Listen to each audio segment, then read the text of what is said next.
faculty, promovendus, ladies and gentlemen. It is my pleasure to open this session of the Board of Examiners, appointed by the Faculty of Economics and Business of KU Leuven, in order to evaluate the doctoral dissertation of Mr. Ilya Maslov. Ilya Maslov was born in St. Petersburg, Russia, on the 21st of November 1995.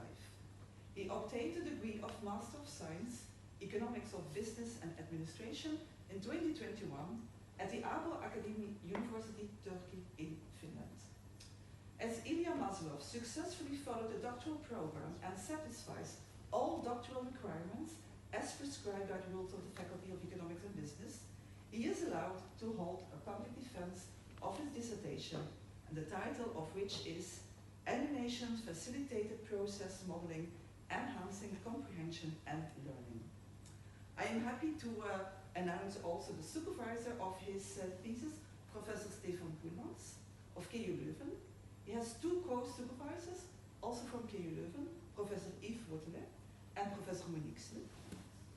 And we feel privileged to have as an external committee member, Professor Christina Rosenthal of Niederrhein in the University of Applied Sciences. Very welcome here at the campus in Brussels of the Faculty of Economics Leuven. And then we have the internal members, Professor Irena van der Feesten and Dr. Almer Gungor. May I first ask, and that's the procedure, to the promovendus to give a short overview of your research and your main conclusions within a maximum of 20 minutes. Okay. Please. Thank you. Thank you very much. Good day, everyone. So today I'm really glad to present my dissertation. I worked for 4 years. And yeah, like briefly it was already introduced. So my topic is animation facilitated process modeling for comprehension and learning. Yeah. And I'd like to start with a metaphor, right? So there's a couple of people who are not aware of my topic. And I'd like to ask you to imagine learning a metro map, a subway map, but you see it for the first time. And so imagine like you see all of these lines, and it's very difficult without extra explanation. What does it mean, right? Unless you insert maybe some extra animation like talking, like trains moving on the metro, and somehow this gives an extra meaning to understanding the subway. It does not exclude the necessity to explain how this works, right? But still, compared, this is a better approach. And the whole dissertation is basically about this question. So how do you use this type of animation for process models like this? So you have this process model, and then you insert tokens like train moving on the metro, right? And so this is what I explore in my dissertation. Or in other words, you have some physical objects, right? So you have chair, you have table, you have trains, you have processes, people moving. And then typically what you usually do in the industry, you might model it as a static map, like a metro, but there's no animations. And so for novices, right? So this is a bridge between the two. So you overlay like the behavior of physical objects, somehow animated, on top of process map. And this helps to introduce the topics to students. So then I'll continue with the research context and problems. So to begin with, for broader context, conceptual modeling, it is used to represent complex reality in abstract terms in order to manage it. Okay? And so it's usually used for business and information systems, but not only. It's also used in science modeling, it's used in mathematics even, right? But I focus on information systems and business. So process modeling, it's about how actually you model in the workflow, right? So how processes, how their workflow in the actual business processes, how does it actually behave? You model it like a map. And so the success of correct process modeling, it really depends on comprehension of these process models. So this is a very important topic to study for realize the benefits of process modeling. Okay. But organizations, they usually lack the skills in order to correctly use and to read process models, to create process models, to read process models, because it's quite cognitively challenging. And this leads obviously to missed opportunities in terms of how you manage processes. Maybe you lose some of the costs, maybe you don't implement certain innovations that you could have, and so because you don't understand process models correctly. And process models represent processes. So in principle, you mismanage processes or underutilized processes. So as I said, research gap is that process modeling is quite cognitively challenging in order to understand. And so usually the research into instruction is not empirically grounded. And the animations before the start of my dissertation, they were studied, but they were not studied rigorously. So there were some design science projects, but they were not validated in actual experiments. Also, one of the research gaps was that students and education, it was not studied before. So we basically focus on novices as future experts in the industry. So if we manage to train the students now, in the future, as future experts, they will be able to use the process models. So the research gaps, the first one, comprehension challenges among both novices and experts. But we focus on novices because if you focus on novices, in the training, in future experts, they will become the experts. There's a lack of systematic process model instruction. There's limited empirical evidence on how do you actually work with animations and how do you actually use this for comprehension and learning. And there's no clear guidelines for how to use this in the industry and also in the teaching. So the research question, the first one, what is the impact of animations on novices, comprehension and learning? And for this, there's two research objectives. The first one is to create a theoretical framework, and the second one is to validate it empirically. Now, the second research question is how do novice modelers interact with the animations? And for this, well, we need to study how they interact. Yeah. So for this, usually we use eye tracking, but I will get back to the methodology. And finally, how to apply animations for comprehension and learning. And we also seek to design guidelines and instructional approach for this. So this is the overview, by basically three directions that we study. And the dissertation structure. The first one is the literature and the framework. The second is survey-based experiments. The third is eye tracking, which is more for interaction studies.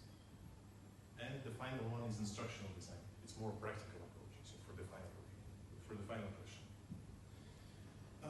And I use a lot of mixed methods. Surveys, eye tracking, qualitative analysis, quantitative analysis. So that's quite mixed methods in order to follow this basic principle of triangulation, right? You're not relying on a single method, but you try to explore the topic from different sides.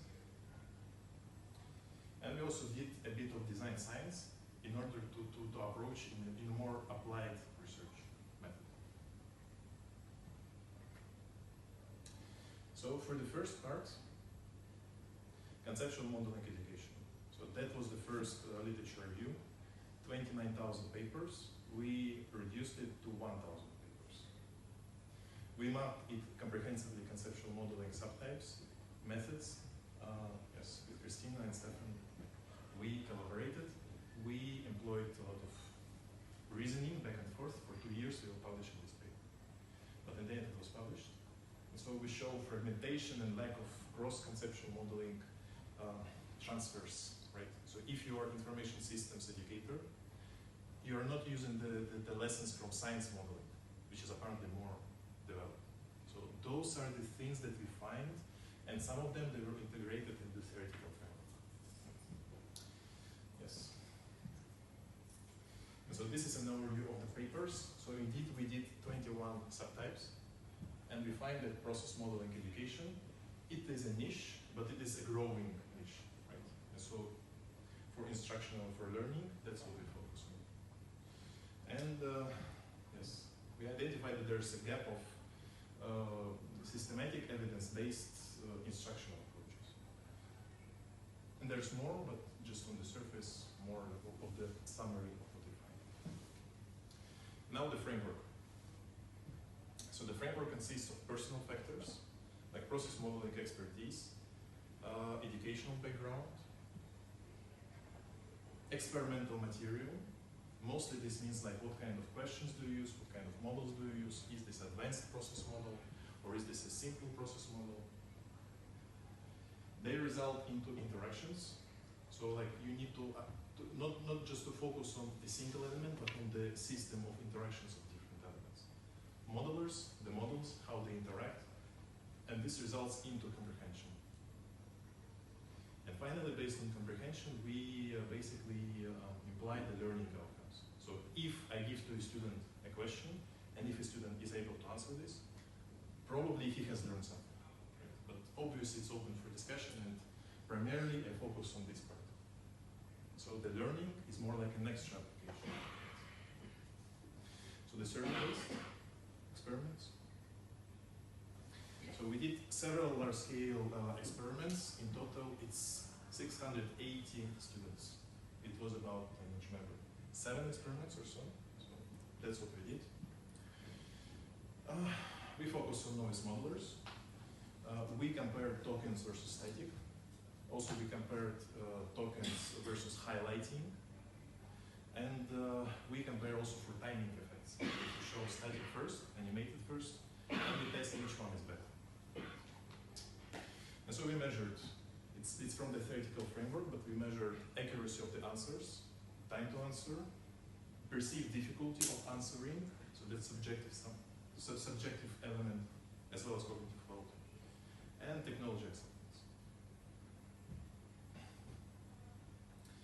And then the question, returning to the metaphor, does running trains on the subway map helps? We actually find that the comprehension, the correct answers increased. It's statistically significant in 680 students, so we can confirm that indeed, if you run tokens, animations, it improves. Right? But there's a trade-off, which we think is acceptable trade-off, which is, of course, like once you watch the video, you take a longer time. But it's better to give a correct answer for a longer time, especially for novices, rather than a quick and wrong answer. It doesn't make sense. So this is accepted. And the time is not that much significant. I mean, like they don't spend so much time, 1 hour. It's just a couple seconds more. So it's accepted. And especially they help with complex patterns and models. So for easier models, maybe not so necessary, but especially for more advanced elements like timer events, event-based subprocesses. So that's where we think is the main value of tokens. And so interpretation. They basically decrease the cognitive load required of representation of information. Because you have the surface of information, and then behind it you have the intrinsic meaning of the process logic, right? And so you decrease the extraneous representation of information, the difficulty, and this allows for students to have higher understanding of intrinsic logic, right, on the processes. So this creates reasoning powers of students. So we also tested a bit for tokens and highlighting. In the dissertation, it was 40 student sample, but then we beyond the dissertation, it's now like 180 students. And so basically we find that there's no significant difference between highlighting and tokens.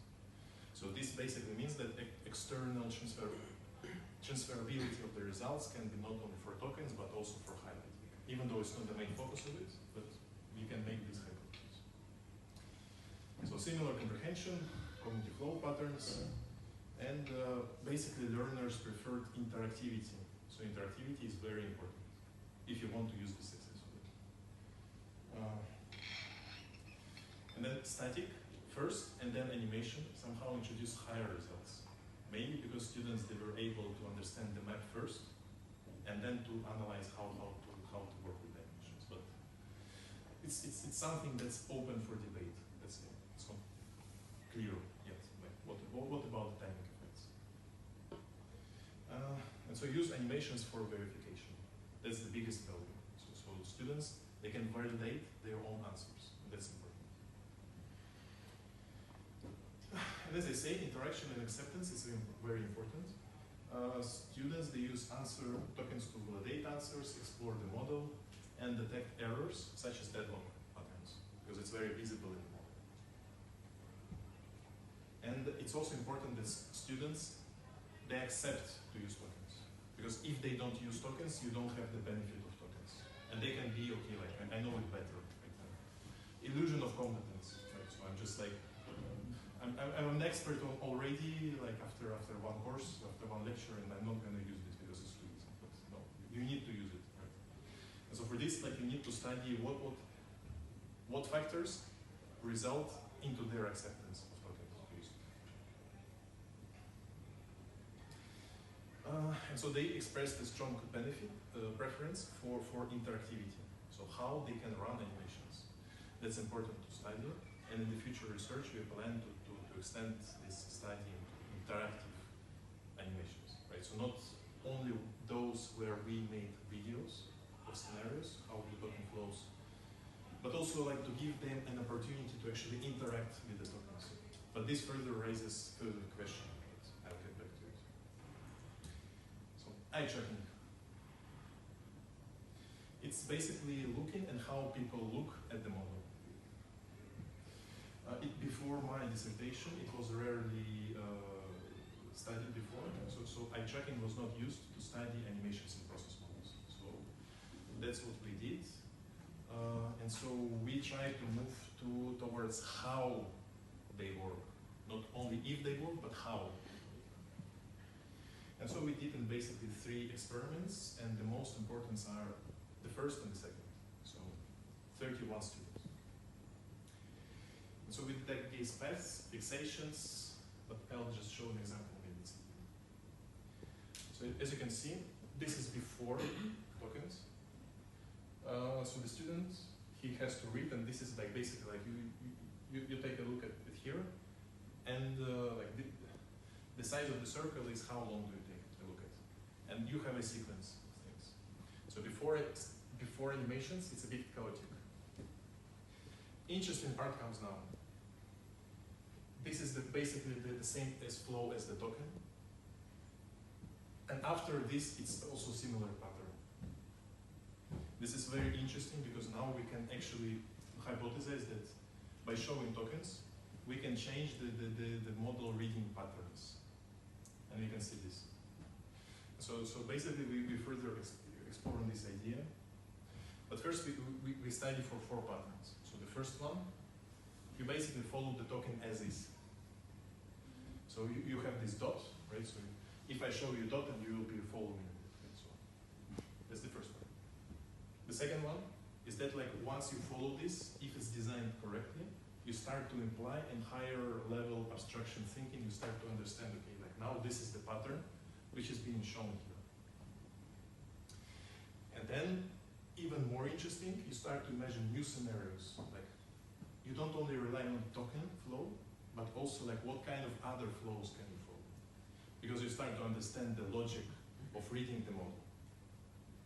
And then finally, you focus on specific key areas which are important to answer the question.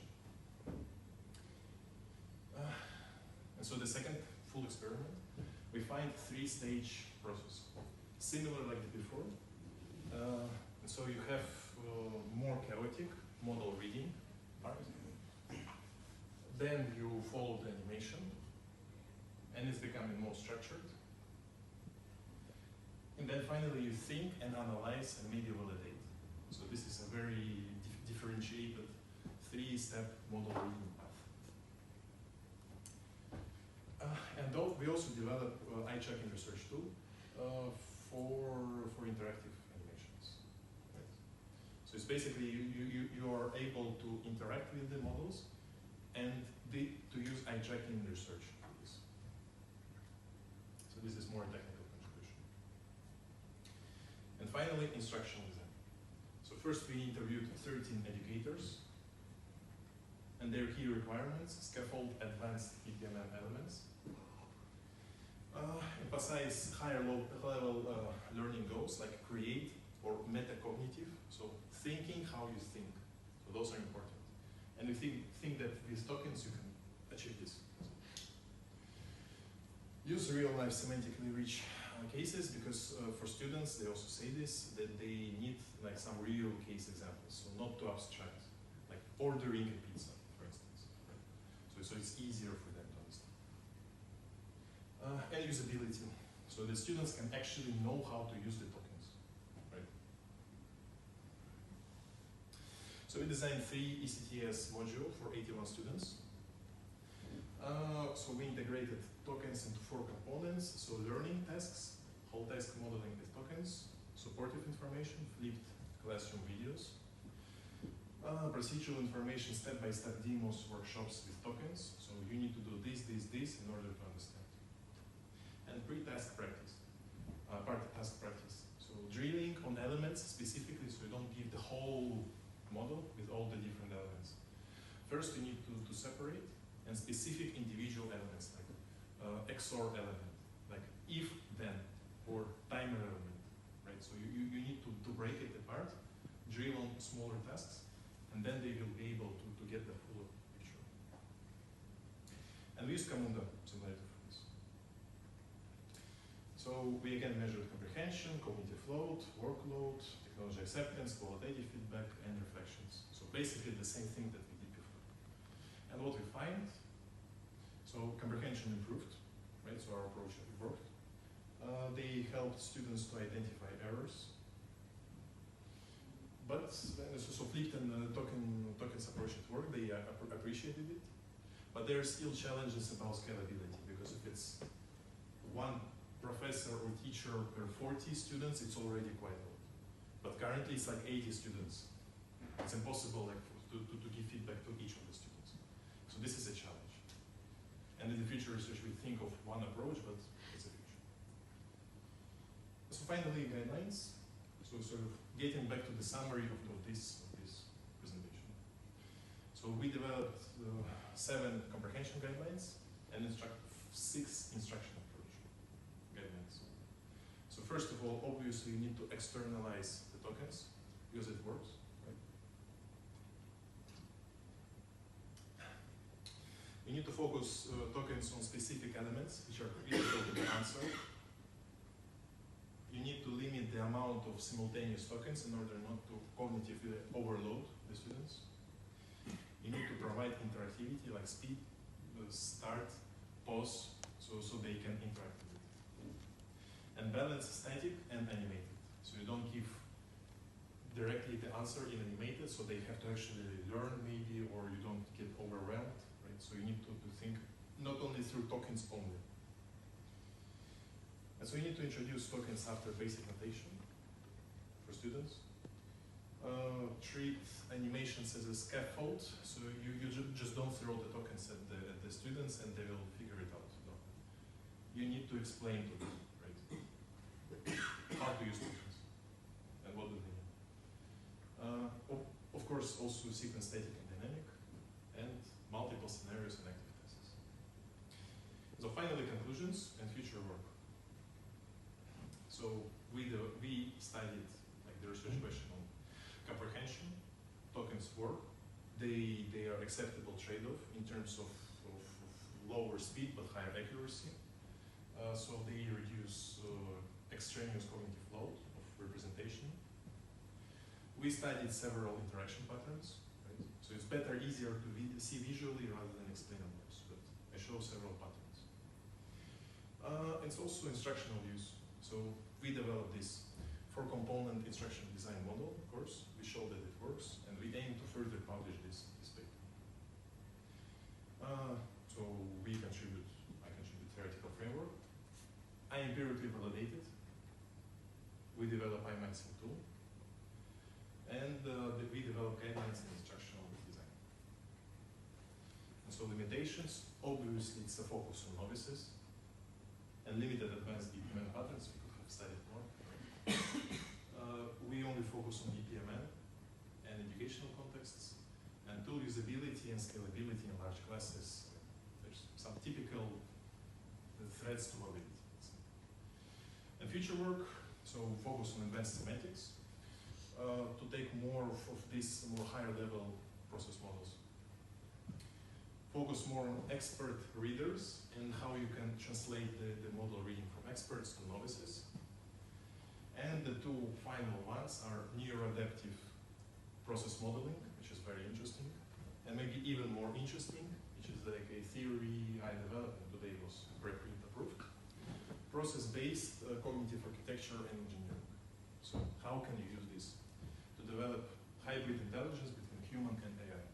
And this is very promising, but I need to develop it. Currently in process of discussion with Finnish colleagues, but thank you very much. Thank you. Thank you for taking 4 more minutes. But thank you for listening.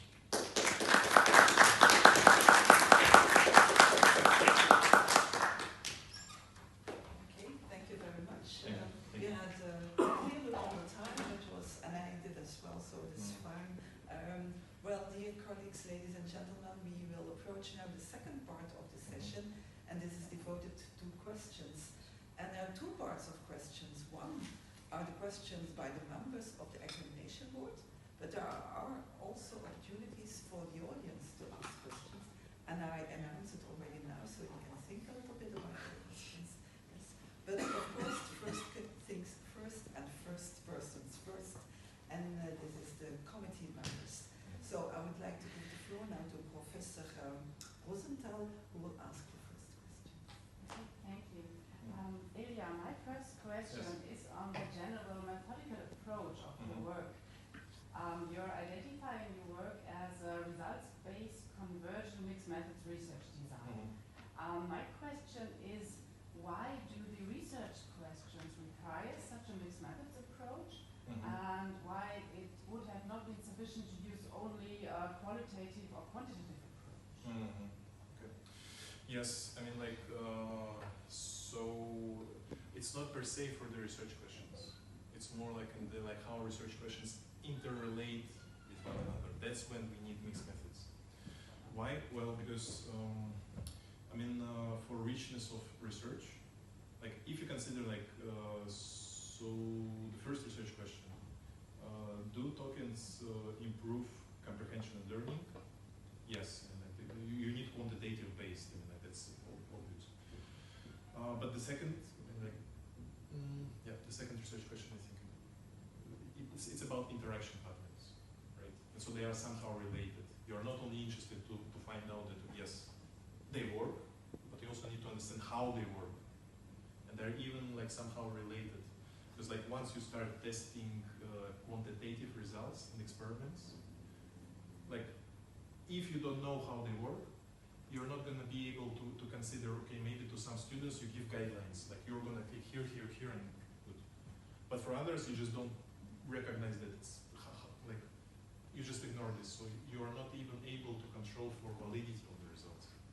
So that's why it's important to combine the two. And primarily it's for the richness of the results themselves. Right? So, yeah, I mean, why study this, right? So tokens work, yeah, but in broader context. And so for broader context, you need to employ mixed methods. So that's the primary reason why. Within one research question, it was not necessary, but for in the context of dissertation, yes, of course. Thank you. And my second question is on future research directions.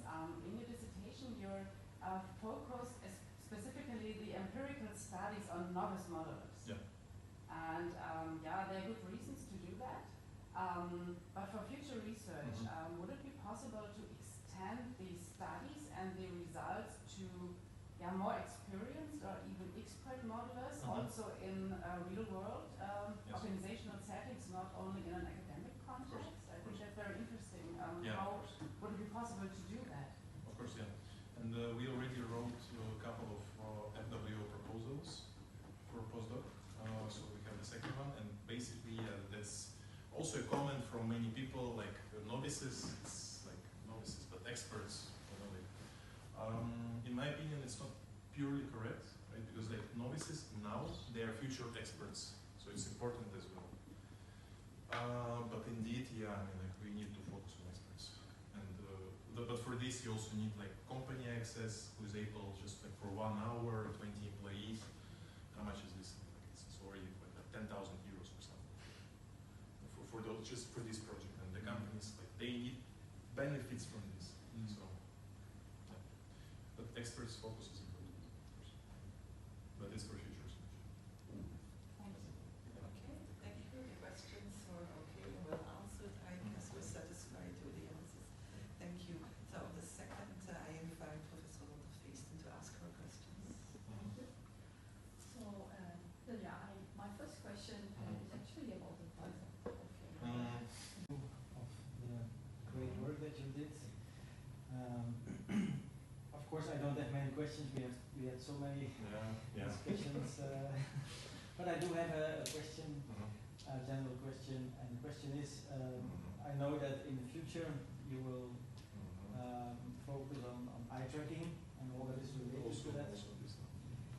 And my question is then, what would be your second topic if eye tracking was not there, or if somehow did not lead to the desired results? What would be your second topic? Maybe third, I don't know. Yes. So I mean, like that's a very good question, and that's maybe like the most exciting part for me now, as I'm like, okay, like with PhD, I know the subject, I can explain this. So for me, it's like more or less set. The next part, and that's very interesting, it's process-based cognitive architecture and engineering. It's like I also shared some ideas with you.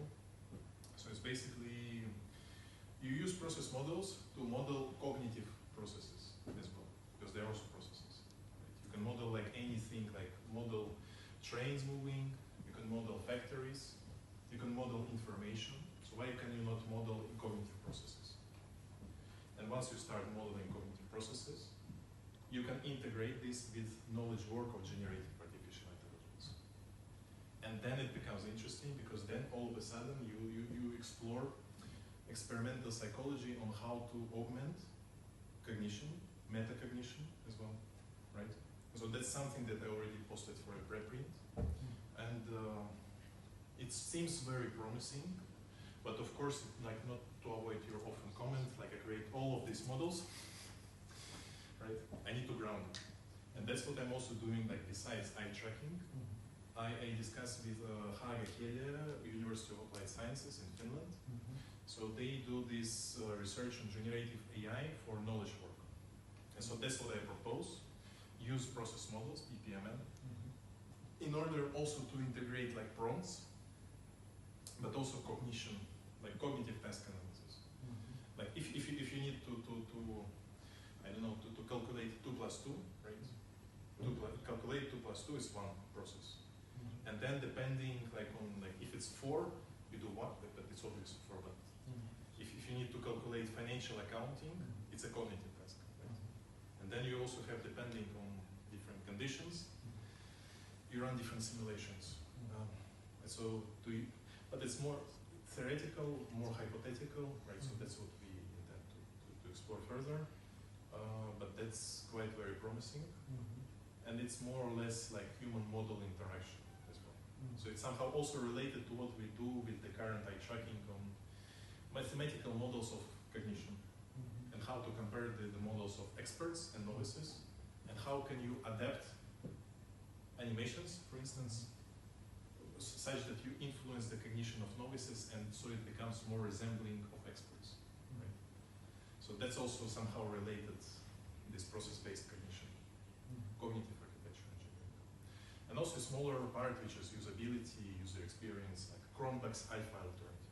That's we also like to do. Can you explain a little bit to the Cronbach alpha? Yeah. I mean, like what we did with the Ivy paper, you remember? ChatGPT-4 and Sentiment. Internal validity for mixed methods. You say like the title was very bad. I completely agree. too much technical. But yeah, I mean, like that's true. So and basically to do this Cronbach alpha alternative, basically if you use only quantitative side, 30% of students they may contradict qualitatively, which basically, but you don't see it from only quantitative side. For quantitative, it's all nice and easy. Yeah, so it's kind of like Cronbach alpha, but yeah, like it's another whole another discussion. But with generative AI, so 3 things that I intend to pursue. Okay, sounds promising. Yeah. Looking forward to it. I leave it here, so. Okay, thank you very much. Maybe other questions popped up during this Q&A from the examination board? Okay, then like I announced it, this is a public defense, so anyone from the audience can ask a question. I give you some time for this. Yes, please. I have no experience with eye tracking, but how noisy is that data that you get from eye tracking? And how much do you need to aggregate it? And in which environments do you do the eye tracking? Actually, I have like this on the laptop. It's actually got damage because of this, but basically you attach the eye tracker here. So like you look at the screen, right? And so this thing, it records like your gazes. Okay. And wait, this. So it's basically like if imagine like this is your gaze, right? So like in here you look at the dot, and like this is called fixation. And so you make transitions between different places. This is like a saccade, like basically your muscles. So eye tracking, what it does, it records the number of these fixations on different places inside the text or the model. And the longer you look at it, the more it means that you have cognitive processes. So if you look for this for longer than 250 milliseconds, sorry for details, but it means that it's highly concentrated. And the question is, like, how reliable is this? It is quite reliable. I mean, of course, if you wear glasses, if you're like just waving your hands in front of it, it's gonna be. But for this, you need to control. But in general, it is quite reliable. And if you follow specific cleanup techniques of data, it is very reliable. One of the most reliable ways, especially with good eye trackers, which we use. But then I assume that if you gaze long enough, that you're really thinking about that. You're not Two ways. It's either very different. daydreaming. Huh? You're not daydreaming. You're looking No, I mean like yes. No, that's what you can identify actually. Like in general, like if you are like asked to read this model, you are not going to be before. But yeah, I mean like no, that's a good question, but I don't know how to answer this precisely, how to differentiate. But the common sense in the literature is 250 milliseconds in focus, and that's a focus. It's either you focus in there or it's very difficult to understand. And also, what do you define by daydreaming? Because it may be relevant. So if you notice like a process task, you daydream, but like this daydream is like somehow related to what you're looking at. So it's. Okay, thank you. And there was another question. Thank you. So the fact that I know nothing about process modeling actually helped me to understand the importance of your work. Because as I read what your research is about, I understand how it can help me to understand graphs like this one that we now have on the screen, which I intuitively is very complex to me. And then following the token might really help. I can imagine that. And then my question would be, where do you see applicability of all these findings beyond the context where you did your studies? I can imagine it can be very helpful in, for example, high stake situations, or emergency exit mapping orientation in the space or something like that. No, and I think that's That's quite interesting because like I'm not sure, but I think that's not a very commonsensical thing.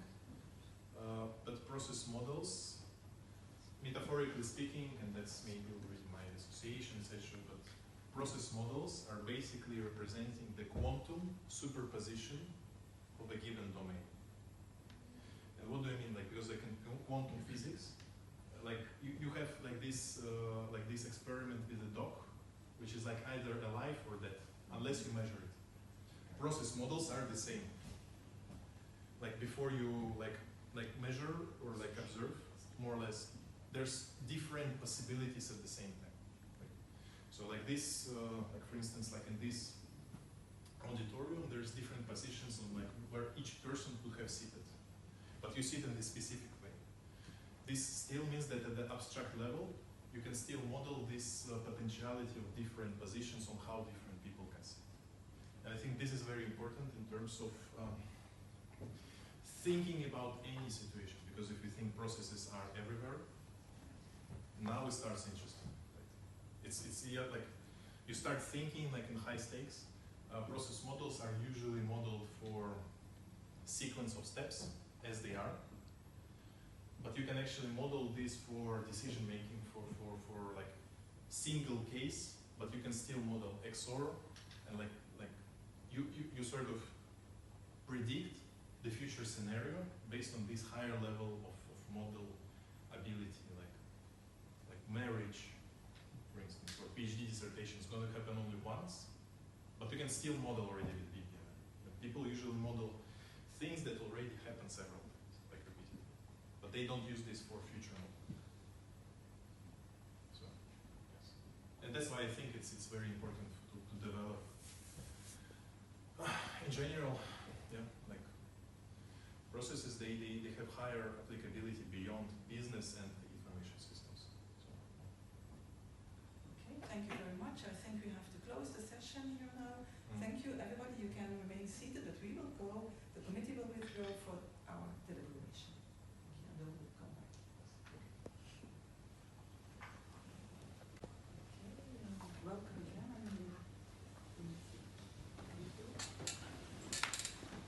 It's more comfortable, I think, in this room.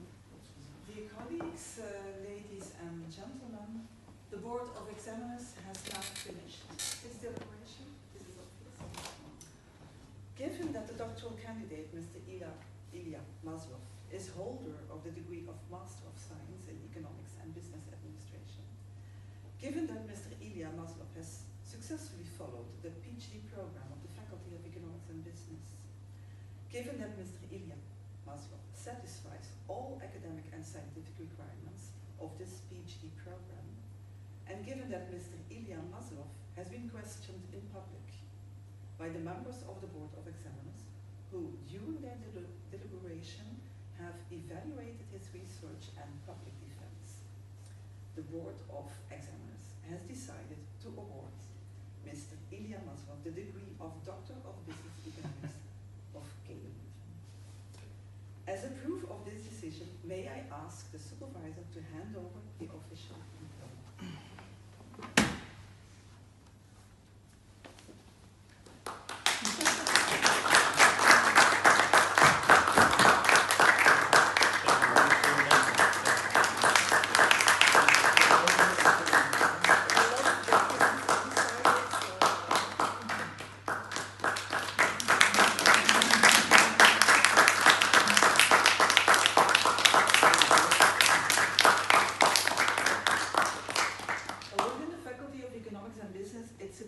Not to grant the formal grade on conferring the doctoral degree, and by obtaining the doctoral degree you commit yourself as a doctor to act also in the future in accordance with the basic principles of research and integrity as described in the LLEA European Code of Conduct: reliability, honesty, respect, and accountability.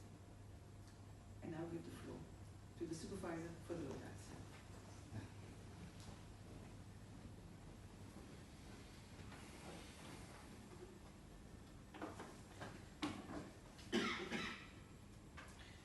Dear Dr. Maslov, from now on, dear glad to stand here today with you, of course. Your study has been full of energy, ideas, steady effort. You always aim high. You see links, layers, and meaning where others see only a line of text.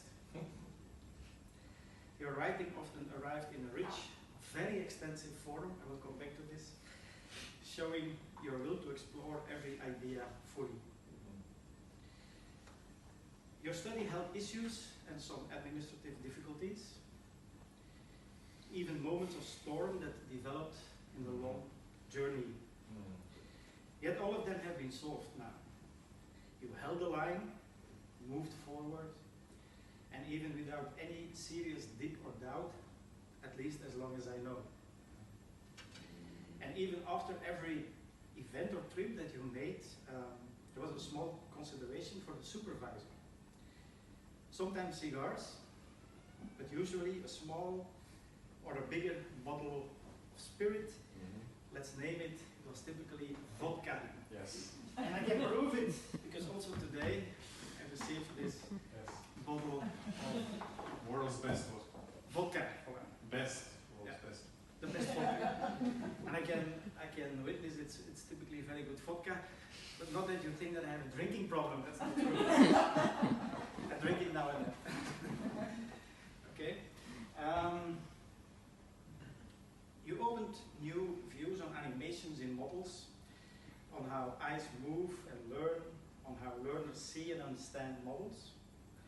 You wrote with ambition and let your ideas grow beyond narrow limits. But on Google Scholar, I count more than 20 articles, some of which in highly ranked journals. Great job. Thank you. But writing short text, it has already been mentioned, remains a challenge. Of course.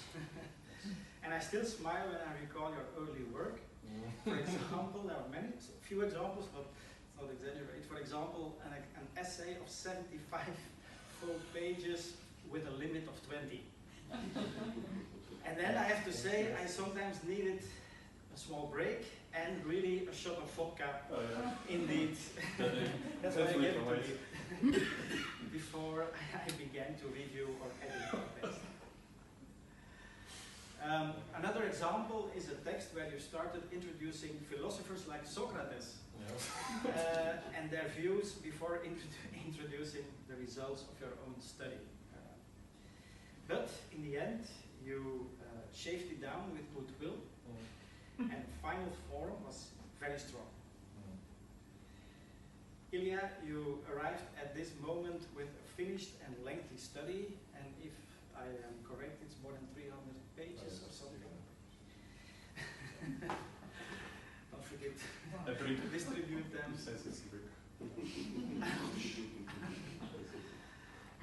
And I was already glad that it's only 300 pages, to be honest. You bring vision, stamina, and motivation. And despite some issues that may have happened, I value all you gave and look forward to all you will add in years ahead. I wish you new ideas, but also a good dose of joy on the way forward. Congratulations again. Thank you. Thank you very much. Thank you, sir.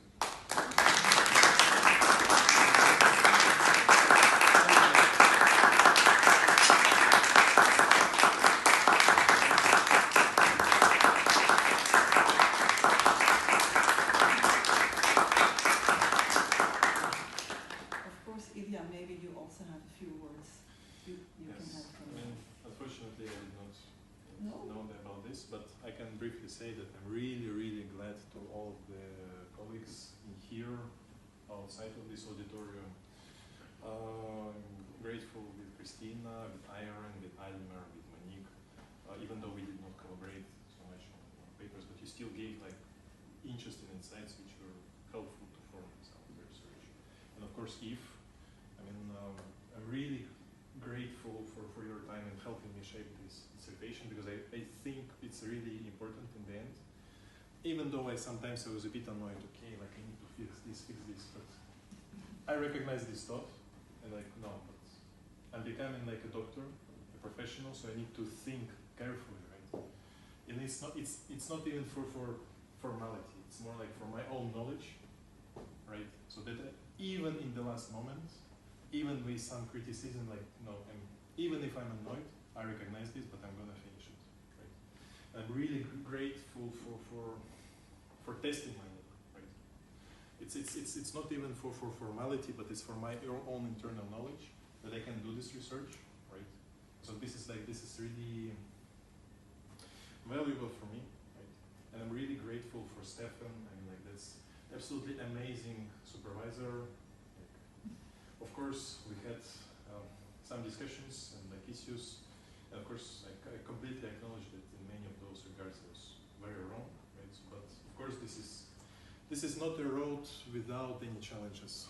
So, I mean, hopefully, I mean, like, I learned through it, reflected on it, and learned the lesson how to do this. Right?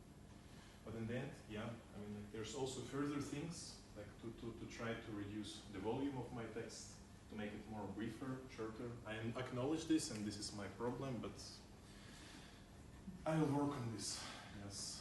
And really, really grateful for this day. So I'm holding my tears not to cry now. I'm really